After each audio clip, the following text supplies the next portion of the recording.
fellow brothers and sisters in the faith on sdavideos.com who are watching my videos, and just making a little extra thing here to make a comment on my recent video, Mentoring New Converts. Something I said in there when I made the original video about 10 years ago that I've had some time to think about. I left it as it is, but I thought maybe it needed some clarification.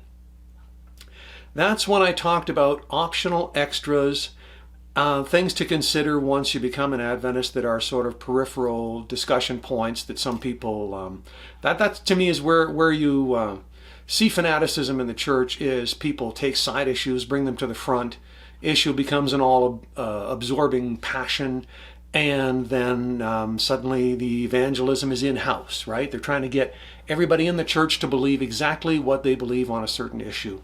I had things in mind like whether or not to keep Christmas when I made those statements, but in the video you'll see I also include women pastors in that overall category, which I thought afterwards, I don't actually believe that it's right to have women pastors. I made a video on that. I'd like to ask you to watch it.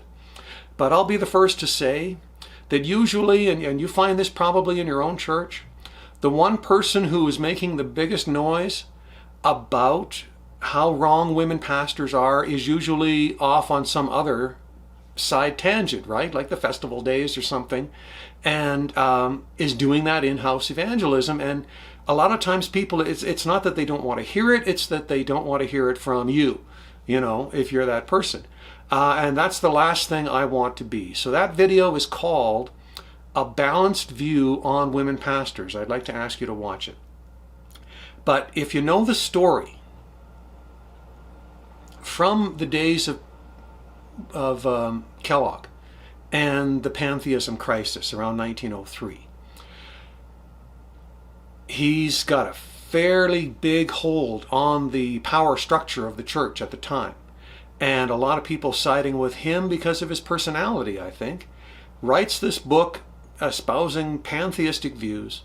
Ellen White comes out clearly against it, says we've got to take a stand, She called it the Alpha Deception. Now, as you research her writings, you'll find that at one point she says that there would be an Omega deception to come, and she feared for our people. I would like to say plainly and clearly with all my heart, while I'd like to say it in a respectful, kind, and loving way that is not in any way some sort of challenge to the authority of the leadership of the church, that I believe this controversy we're having over women pastors is that Omega deception. Again, please watch the Balanced View video.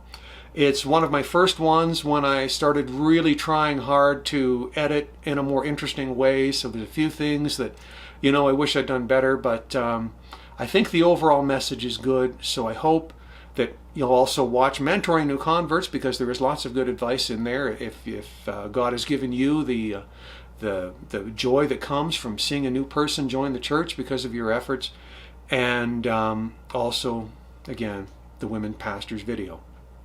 Thank you for listening, and may He bless you.